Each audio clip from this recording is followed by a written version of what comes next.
The conundrum of third-party idealism within the imperial core of capitalist machinations, the very epicenter of bourgeois liberal democracy. The mere mention of socialist parties in the United States evokes the echoes of Sisyphean struggles, rolling the boulder of radical change up the steep hill of American electoral politics, only to watch it tumble back down into the abyss of duopolistic entrapment. That's it.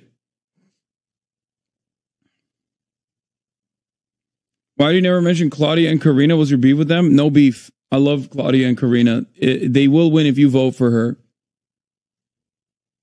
Yeah, they'll win. If you vote for her, they'll win, which is why you should vote for her illegally, which is why I'm voting for her illegally. I'm voting for Drake illegally as well. Do you think if PSL, Green, and other left-wing small parties push a single candidate like in France, they would have a chance of winning? No.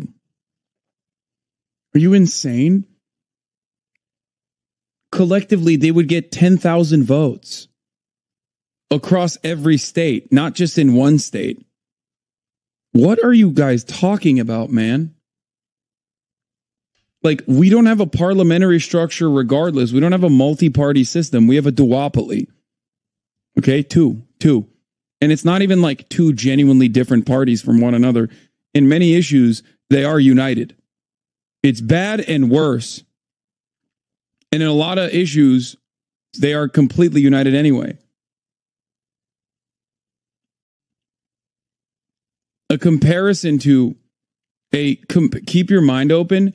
Dude, keeping my mind open doesn't mean I have to have a gaping wound where my frontal cortex would be. What are you talking about? Keep your mind open. Oh my God. All the idiots are back in the chat today. Jesus Christ. This is one of the worst aspects of covering the election and having a lot more people be interested in it. What is happening?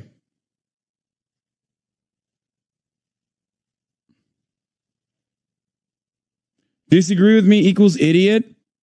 This isn't like deciding the poll with smoke signals. Time to go public. Disagree with me, idiot. Yes, brother. If you literally think that like the Green Party and the PSL and the Green Party are going to unite, like, please go back and look at how many votes they've won. Some highly misplaced optimism seeping into the discourse. It's not even optimism. It's like delusion. What are we doing?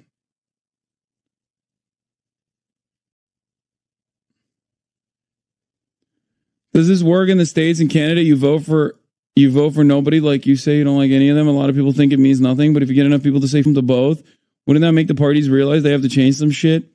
Guys, there is a long history in the United States of America, at least in contemporary American history, of there being only two viable parties, okay? Now, having said that, the notion that you're going to launch like a people's candidacy out of nowhere for a third party, even one that is like actually on the ballot, okay? This is before we even talk about like the difficulties in getting on the ballot to begin with. Okay? Like, just go and tabulate how many votes you would be able to accumulate in this situation. Like, PSL's great. I love PSL. They're great at activism. Okay? They're great at being at the forefront of a lot of issues. Okay? They're great. But when it comes down to like electoral politics, if you think that like you're going to be able to vote in socialism in a bourgeois liberal democracy, I don't know what to tell you. Like, especially in a country like America, where there is no like robust network of active socialist parties. This is the literal imperial core. We are at the heart of capitalism. This is the country that won the Cold War. This is the country that executed socialist activists.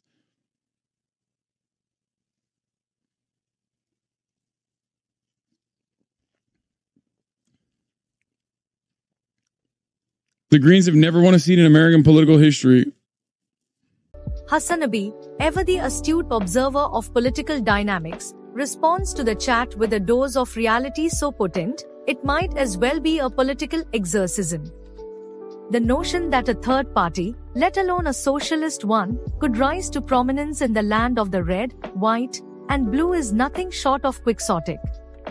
We are talking about a nation where the political system is not merely two parties but a duopoly so entrenched that it has become a symbiotic entity, each side feeding off the other's failures and triumphs, perpetuating a cycle of false choice.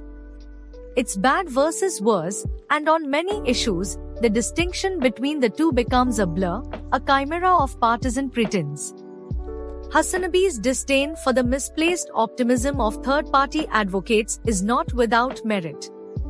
To compare the American political landscape to that of countries with parliamentary systems, where multi-party coalitions can actually wield power, is to misunderstand the very foundation upon which US politics is built.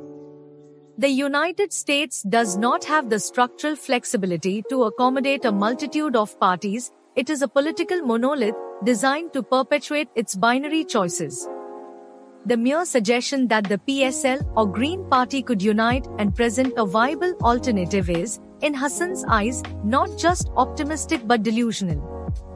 The hard truth is that these parties, while admirable in their activism and commitment to certain causes, do not possess the electoral machinery or the widespread appeal necessary to challenge the two-party behemoth. They are gadflies, buzzing around the edges of the mainstream, but never truly penetrating its thick hide. One must understand that the US is the heart of capitalism, the very nation that emerged victorious in the Cold War, a nation that has systematically crushed socialist movements both domestically and abroad.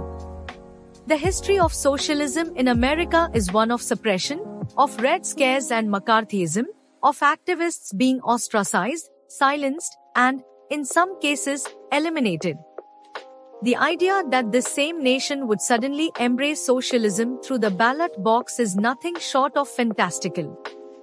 Hasanabi doesn't mince words when addressing the chart's naive enthusiasm. He knows that the Green Party and PSL, despite their commendable activism, are not equipped to navigate the labyrinthine corridors of American electoral politics. To believe otherwise is to engage in a form of political fantasy, a delusion that ignores the harsh realities of the US political system. In America, the pathway to power is not paved with the ideals of socialism but with the pragmatism of compromise. The electoral system is a rigged game, designed to keep third parties at bay, ensuring that the status quo remains unchallenged. This is not to say that change is impossible, but it will not come from a sudden third-party surge. It will come, if it comes at all, from within the existing structures, through incremental change, or through a seismic shift in public consciousness that forces the hand of the duopoly. But for now, the dream of a socialist takeover via the ballot box is just that, a dream. Hasanabi, in his response, serves as a wake-up call to those still slumbering in the bed of third-party idealism. It is not that he is against the goals of the Green Party or PSL, rather, he recognizes the futility of their electoral ambitions in a system designed to thwart them at every turn. The United States is not a fertile ground for third parties, it is a political wasteland where only the strongest duopolistic forces survive. Hasanabi's message is clear: if you want change, if you want to challenge the system, you must first understand the system. You must recognize the obstacles, the entrenched powers, and the harsh realities that stand in your way. This is not the time for idealism without strategy, it is the time for pragmatism infused with a clear-eyed view of the battlefield. So, what's the solution? Hasanabi suggests that we channel our energy not into hopeless third-party bids but into more effective avenues of activism and political engagement. The fight for change must happen within the parameters of what is possible, not what is merely desirable. This means working within the system where possible, pushing for reforms that may not be revolutionary but are necessary stepping stones to a better future. It's about laying the groundwork, building the infrastructure, and creating a base that can one day support something more ambitious. It's about recognizing that in the US, the revolution won't be televised, and it certainly won't be elected. Instead, it will be won through the slow, grinding process of political and social change, fought for by those who understand the system and know how to work within and against it simultaneously.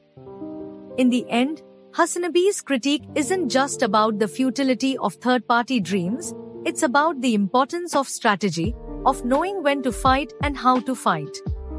It's about understanding the reality of the American political landscape and using that understanding to guide your actions. And while this may not be the message that idealists want to hear, it is the message they need to understand if they ever hope to make meaningful progress. So, to those in the chat who still cling to the hope of a third-party victory, Hasanabi's words serve as a stark reminder: wake up, smell the coffee, and start thinking strategically. The fight for a better world is a marathon, not a sprint, and it won't be won by running in the wrong direction.